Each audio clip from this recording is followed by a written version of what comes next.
கர்த்தருடைய பரிசுத்த நாமத்திற்கு மகிமை உண்டாவதாக. இன்று கேதுரு மரங்களுடைய விசேஷங்களும் பிற்பாடு அதன் ஆவிக்குரிய தன்மைகளை குறித்து நாம் தியானிக்க போகிறோம். இந்த வார்த்தையை கேட்கிற கர்த்தருடைய பிள்ளைங்க சப்ஸ்கிரைபர் பண்ணுங்க. ஆண்டவர் உங்களை ஆஸ்வதிப்பார். ஆதியாகமம் 1 அதிகாரம் 11 13 வரைக்கும் நாம் வாசித்து பார்ப்போம்னா, மரம், செடி, கொடி, தாவரங்கள் இவைகளை என் தேவனாகிய கர்த்தர் 3ஆம் நாளிலே சிருஷ்டித்தார் என்று சொல்லப்பட்டிருக்கிறது. மரம், செடி, கொடிகள் எல்லாமே மனுஷனுக்காக தான் கர்த்தர் சிருஷ்டித்தார். 6ஆம் நாளிலும் மனுஷனை சிருஷ்டித்து 7வது நாள் கர்த்தர் ஓய்ந்திருந்தார் என்று சொல்லப்பட்டிருக்கு. கர்த்தர் இந்த 6 நாள் படைப்புக்கு பிற்பாடு அவருக்கு ஓய்வு வேண்டும் என்பதற்காக ஓய்ந்திரல. மூலமொழியில் என்ன சொல்லப்பட்டதுன்னா, 6 நாளும் படைக்கப்பட்டதை கர்த்தர் திரும்பி பார்க்கிறார், பூரித்தார் என்று சொல்லப்பட்டிருக்கிறது. தேவ பிள்ளைகளே, நம் கையில் இருக்கிற செல்லு ஒரு 10 வருஷத்துக்கு முன்பதாக அது வேறு மாதிரி இருந்தது. இப்போது அதனுடைய நிலை வேறு தன்மையில் மாறப்பட்டு இருக்குது. ஆனால் கர்த்தர் படைத்தது எல்லாமே நேர்த்தியாக இருந்தது. ஒன்று இது சரியில்லைன்னு சொல்லி சூரியனை சந்திரனை கர்த்தர் மாற்றவே இல்லை. எப்படி படைத்தாரோ இன்னார் வரைக்கும் அப்படியே இருக்கும்படி ஆண்டவர் செய்திருக்கிறதுக்கு காரணம் என்னன்னா, அவர் படைத்தது எல்லாமே நேர்த்தியாய் காணப்பட்டது. ஆகவே கர்த்தர் அவனை பூரித்தார் என்று சொல்லப்படுகிறது. ஆதாம் ஏவாளுக்கு முத கர்த்தர் கொடுத்த ஆகாரமே உணவே மரத்தின் கனிகளை நம்மனா ஆண்டவர் கொடுக்கிறார். ஒவ்வொரு மரத்திற்கும் வேதாகமத்தில் ஒவ்வொரு மரத்திற்கும் ஒவ்வொரு அடையாளங்கள் வேதத்தில் சொல்லப்பட்டு இருக்கிறது. இன்றைக்கு நாம் கேதுரு மரத்தை குறித்து தான் நாம் பார்க்க போகிறோம். இதில் கர்த்தர் நமக்கு கற்றுத்தருகிற காரியங்களை குறித்தும் பார்க்கலாம். ஆதியாகமம் 2ஆம் அதிகாரம் 9ஆம் வசனத்தில் வாசித்து பார்ப்போம்னா, வேதாகமத்தில் முதல்ல சொல்லப்பட்ட மரத்துடைய பெயர் ஜீவ விருட்சத்தின் மரம் என்று சொல்லி பார்க்கிறோம். சரி, முதலாவது காரியம் கேதுரு மரம் சுத்திகரிப்புக்காக பயன்படுத்தப்பட்டது. லேவியராகமம் 14ஆம் அதிகாரம் 4ஆம் வசனமும் எண்ணாகமம் 19:6 வாசித்து பார்ப்போம்னா, இந்த கேதுரு மரத்துடைய கட்டை சுத்திகரிப்புக்காக பயன்படுத்தப்பட்டு இருக்கிறது என்று சொல்லப்பட்டு இருக்கிறது. ஆக தேவ பிள்ளைகளை, நீதிமான் லீபனோனில் உள்ள கேதுருவை போல வளருவான் என்று சொல்லப்பட்டு இருக்கிறது. அப்போது தேவ பிள்ளைகளை, நீதிமான் கேதுரு மரத்துக்கு ஒப்பிடப்பட்டு இருக்கிறது. ஆகவே நீதிமான் தன்னை என்ன பண்ணனா சுத்திகரித்து கொண்டே இருப்பான், பரிசுத்தமாக இருப்பான். நீதிமான் என்று சொன்னால் அவன் உணர் உள்ளவன் என்று பொருளாக இருக்கிறது. தேவ பிள்ளைகளே, லூக்கா சுவிசேஷ புத்தகம் 19ஆம் அதிகாரத்தில் சகையே எரிகோ பட்டணத்துக்கு இயேசு கிறிஸ்து போன உடனே சகை காட்டர்த்தி மரத்தில் ஏறினான் என்று நம்ம பார்க்கிறோம். காரணம் என்னவென்று சொன்னால், சகை ஜனங்களால் வெறுக்கப்பட்டவன், சபிக்கப்பட்டவன், அதை ஆயத்துறையில் இருக்கிறவன், அநியாய அக்கிரமம் செய்வர்களாக காணப்பட்டாங்க. அந்த எரிகோ பட்டணத்தினுடைய இன்னொரு பெயர் பேரிச்ச மரங்களின் பட்டணம் என்று சொல்லப்பட்டிருக்கிறது. இந்த பேரிச்ச மரம் என்பது நீதிமானுக்கு அடையாளமாக இருக்கிறது. சகையே பேரிச்ச மரத்து மேலே ஏறல. காரணம் என்னன்னா, ஜனங்களால் அவர் சபிக்கப்பட்டு இருக்கிறார். ஆகவே தான் அவர் காட்டத்தி மரத்தில் நம்மனை ஏறினார். ஆக இந்த வார்த்தையை கேட்கிற எனக்கு அன்பான தேவனுடைய பிள்ளைகளை, முதலாவது காரியம், கேதுரு மரம் சுத்திகரிப்புக்காக பயன்படுத்தப்பட்டது. நீதிமான் தன்னை சுத்திகரித்து கொண்டே இருப்பான், பரிசுத்தமாக இருப்பான், அவன் உணர்வுள்ளவனான் அவனா காணப்படுவான். 2வதாக கேதுரு மரம் நல்ல வளரக்கூடியது என்று சொல்லி பார்க்கிறோம்.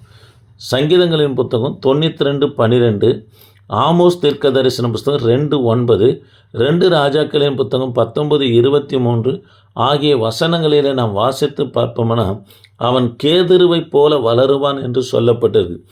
மரங்களிலே அதிக உயரமாய் வளரப்படுகிற மரம் எது என்று சொன்னால் இந்த கேதுரு மரம் தான்.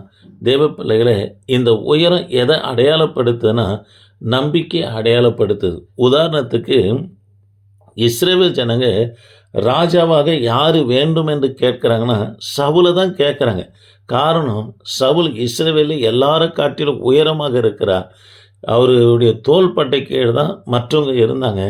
ஜனங்களுக்குள்ள ஒரு நம்பிக்கை, இவர் ராஜாவாக இருந்தால் தேசத்துக்கு நமக்கும் பாதுகாப்பு இருக்கும் என்று சொல்லி அந்த உயரத்தின் அடிப்படையில் தான் யாரை விரும்புகிறாங்கன்னா ராஜாவாக வருவார் என்று சொல்லி சவுலை விரும்புகிறாங்க.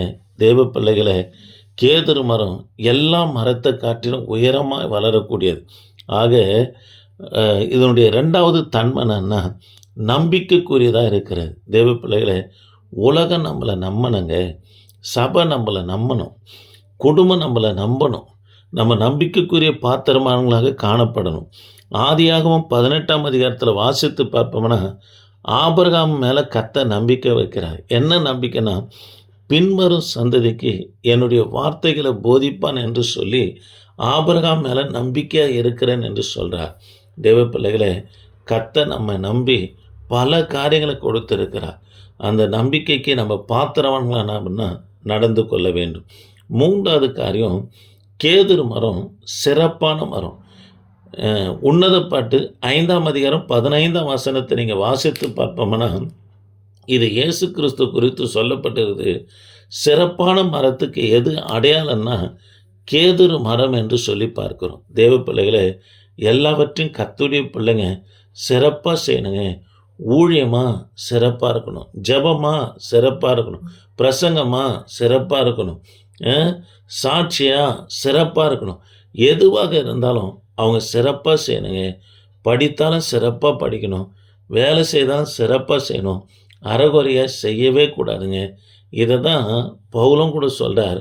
பரிசுத்த ஆவியானவர் எப்பேற்பட்டவனா, ஒழுங்கும் கரங்குமான தேவன்.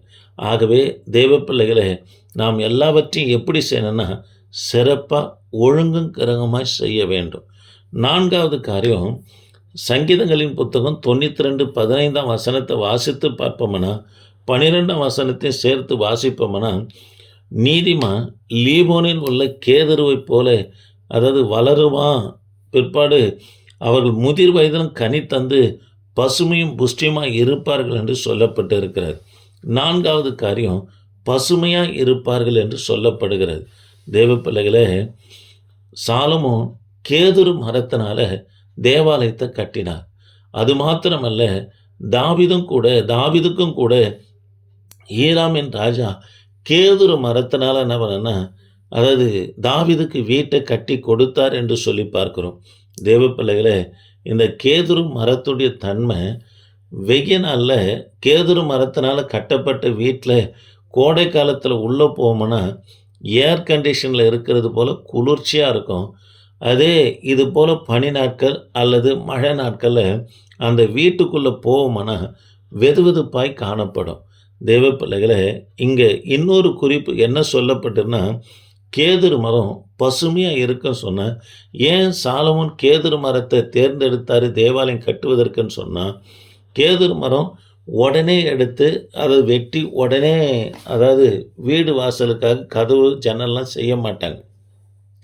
132ஆம் சங்கீதத்தில் எப்பிராத்தா காடுகளிலே எப்பிராத்தா அதாவது வனத்தில் மரங்களை வெட்டினார்கள் என்று சொல்லப்படுகிறது. மரத்தை வெட்டி 1 வருஷம் அளவும் வெயிலில் பனியில் மழையில் காய வச்சு நல்ல பக்குவப்பட்ட பிற்பாடு தான் ஜன்னலுக்கு கதவுக்கு சைஸாக கட் பண்ணி நம்ம செய்வாங்க. அப்படி செய்தால் தான் அது மழை நாள்லையும் சரி வெய்ய நாள்லையும் சரி நல்லா இருக்கும். இல்லைன்னா மழை நாளில் அந்த கதவு அந்த ஜன்னல் திறப்பது 2 பேர் தேவையாக இருக்கும், டைட்டாகிடும். பிற்பாடு வெய்ய நாளில் அதாவது அதிகமான கேப்புகள் காணப்படும். காரணம் என்னென்னா, நல்ல பக்குவப்படாத மரமாக இருக்கிறது. தேவ பிள்ளைகளே, அது மாத்திரம் இல்லை, கேதுரு மரம் அது மாத்திரம் இல்லை, 2வது காரியம், கேதுரு மரத்தை செதுக்கும் போது என்ன கலரு, அதாவது ஃப்ரெஷ்ஷாக இருக்கிறதோ அது 100 வருஷம் கழித்து பார்த்தாலும் அதே தன்மையும் அதே ஃப்ரெஷ்ஷாகவும் இருக்கும், பழமையாக ஆகவே ஆகாது. தேவ பிள்ளைகளே, அது எப்போதும் எப்படி இருக்குன்னா புதுசாகவே இருக்கும், பழமையாக போகாது. தேவ பிள்ளைகளே, ஆண்டுடைய பிள்ளைங்க கர்த்தருக்குள்ளே எப்போதும் எப்படி இருக்குன்னா உற்சாகத்தோடு இருக்கணும், பரிசுத்தமாக இருக்கணும், உண்மையாக இருக்கணும், பழமையாக நம்ம போகவே கூடாதுங்க. இந்த வார்த்தை கேட்குற பிள்ளைங்க கேளுங்க. கர்த்தர் உங்களை ஆஸ்வதிப்பார். சப்ஸ்கிரைபர் பண்ணுங்கள். கர்த்தர் உங்களோடு இருப்பார். ஆமென்.